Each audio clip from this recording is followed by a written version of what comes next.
Halo Lala, hari ini kita akan membahas tentang masalah serta solusi pembangunan desa dan kota. Halo juga Larry, pastinya siap dong. Nanti aku yang bagian desa dan kamu kota ya.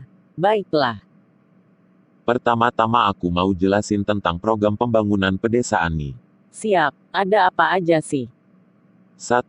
Pengembangan pendidikan dan keterampilan masyarakat. 2. Peningkatan kesehatan masyarakat. 3. Peningkatan teknologi perdesaan. 4. Peningkatan peran serta masyarakat. 5. Peningkatan sarana dan prasarana perdesaan. Dan yang terakhir atau keenam, pemantapan kelembagaan perdesaan. Oh gitu ya, mantap jiwa. Ya, kemudian kita masuk ke permasalahan sekaligus solusi mengenai pembangunan desa. Permasalahan pertama adalah angka buta huruf yang cenderung tinggi. Hal ini disebabkan karena masih banyak masyarakat pedesaan yang belum mengenyam bangku pendidikan. Oleh karena itu solusinya meliputi 1. Peningkatan kesadaran masyarakat akan pentingnya pendidikan. 2. Pemerataan pembangunan pelayanan sosial, seperti sekolah, perpustakaan desa, maupun akses menuju sekolah. Yang ketiga adalah program wajib belajar 12 tahun bagi seluruh warga negara Indonesia. Dan yang terakhir atau keempat ialah pemenuhan kebutuhan guru di berbagai pelosok daerah. Ternyata masih banyak yang buta huruf ya. Kemudian permasalahan selanjutnya apa? Yang kedua ialah kualitas sumber daya manusia yang cenderung rendah. Sehingga solusi yang dibutuhkan adalah pertama pembangunan fasilitas kesehatan di desa, kedua program pelatihan keterampilan, skill bagi penduduk desa, serta yang terakhir pembinaan generasi muda, seni budaya, pemuda, dan olahraga. Paham. Masalah yang ketiga adalah keterbatasan desa di bidang teknologi. Sehingga sangat berdampak pada berbagai kegiatan produksi maupun distribusi barang, sehingga solusinya adalah 1. Pengembangan dan penerapan teknologi yang memacu tumbuhnya agroindustri di pedesaan. Kedua, pengembangan dan pemutakhiran pola usaha tani secara terpadu. Dan yang terakhir adalah pengembangan dan penggunaan teknologi lingkungan, khususnya dalam penyediaan air bersih, sanitasi, dan lingkungan pemukiman. Contoh teknologi tepat gunanya apa Larry? AHAM seperti traktor itu buat bantu petani membajak sawah secara efisien dan efektif, kemudian alat untuk memanen hasil pertanian, dan masih banyak lagi. Oh seperti itu ya. Permasalahan yang selanjutnya adalah terbatasnya sarana dan prasarana di desa, yang mana hal ini mengakibatkan terhambatnya berbagai aktivitas perekonomian, seperti dalam hal pendistribusian barang. Oleh karena itu, solusinya ialah 1. Membuat isolasi daerah-daerah yang terisolasi dengan pembangunan jalan desa. Kedua, pembangunan prasarana perekonomian dan pertanian. Serta yang ketiga yaitu pembangunan prasarana pemerintahan desa, kelurahan. 4. Peningkatan pelayanan air bersih. Dan yang terakhir adalah peningkatan sarana angkutan pedesaan. Permasalahan yang kelima ialah kurangnya peran kelembagaan desa. Hal ini ditangani dengan solusi yang pertama peningkatan kemampuan aparatur pemerintah desa dalam mengelola pembangunan. Kedua pemantapan fungsi dan peran LKMD 3. Peningkatan program PKK serta yang keempat adalah pemantapan fungsi dan peran KPD, kader konservasi alam, dan KSPA untuk membimbing dan mengorganisasi masyarakat. Dan permasalahan terakhir adalah stagnansi perekonomian desa. Sehingga solusinya adalah Bentar, stagnansi itu apa?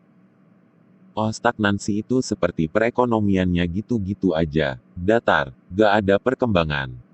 Begitu. Yap, maka dari itu solusinya adalah pertama, program pemberdayaan usaha kecil pedesaan dengan kegiatan berupa penyediaan kredit tanpa bunga, serta pengembangan potensi dan pemanfaatan teknologi tepat guna dalam rangka menunjang industri kecil pedesaan.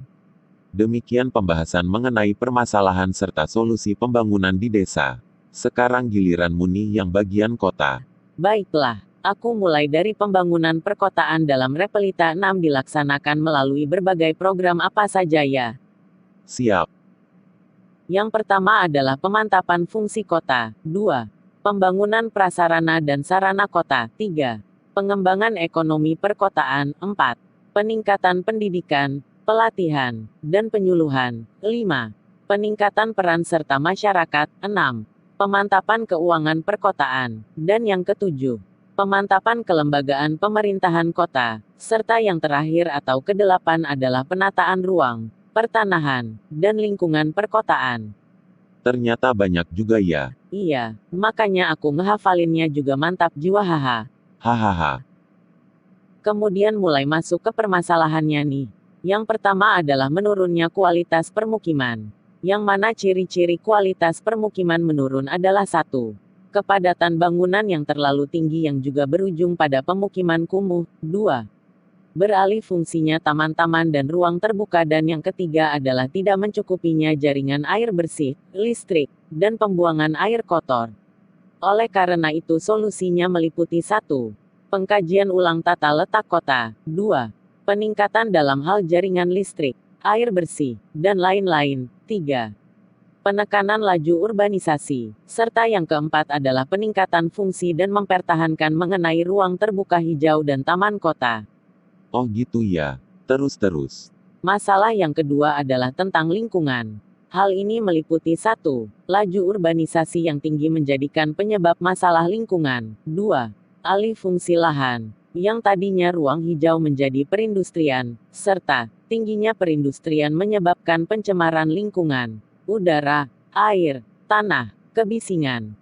Urbanisasi itu yang perpindahan penduduk kota ke desa kah?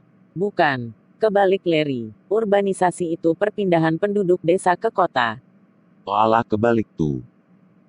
Iya, kemudian lanjut ke permasalahan yang ketiga yaitu tentang kesehatan. Meskipun fasilitas kesehatan tinggi, namun masih banyak penduduknya yang kurang mampu dalam pembiayaan karena keadaan ekonomi yang menjerat mereka.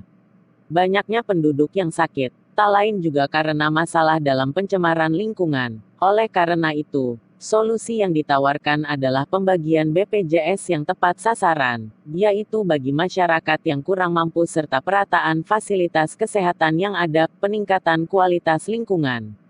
Lanjut.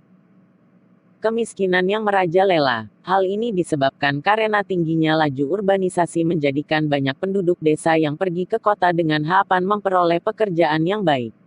Namun hal ini tidak diimbangi dengan kualitas SDM-nya. Banyak yang ingin dapat kerja tapi tidak punya keahlian. Alhasil di kota pun tetap menjadi pengangguran dan berujung pada kemiskinan. Oleh karena itu, solusinya meliputi 1. Pemberdayaan masyarakat dengan adanya pelatihan untuk mengembangkan skill. 2. Menekan laju urbanisasi, dengan membuat lowongan pekerjaan di pedesaan, serta pemberian bansos yang merata dan tepat sasaran. Ngeri juga, banyak yang ke kota tapi tidak punya kemampuan yang endingnya hanya jadi pengangguran juga. Kemudian lanjut ke masalah yang terakhir nih, yaitu banyak masyarakat kota yang tidak sekolah. Hal ini terjadi karena kemiskinan yang ada sehingga masyarakat tidak sanggup untuk biaya sekolah anaknya. Selain itu, yang seharusnya anak-anak berkewajiban sekolah, malah bekerja membantu orang tua mereka. Kira-kira apa nih solusinya? Hayo. Aha, aku tahu, yang KIP itu.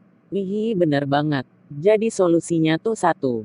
Pemerataan pembangunan bangunan sekolah. 2.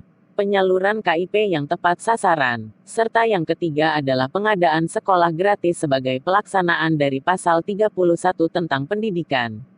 Sekian pembahasan mengenai masalah serta solusi pembangunan di kota. Hebat banget. Oh iya, aku ingat. Kamu tahu gak kunci utama dalam penyelenggaraan pembangunan itu agar berjalan dengan lancar? Aku tahu, modalnya harus banyak haha. Bener juga sih Wakaka. Tapi yang aku maksud tuh ini. Keharmonisan dan penyelarasan program antara pemerintah pusat dengan pemerintah daerah, sehingga program pembangunan akan berjalan dengan baik sesuai yang dicita-citakan. Oh gitu, siap. Terima kasih Lala sudah dijelaskan.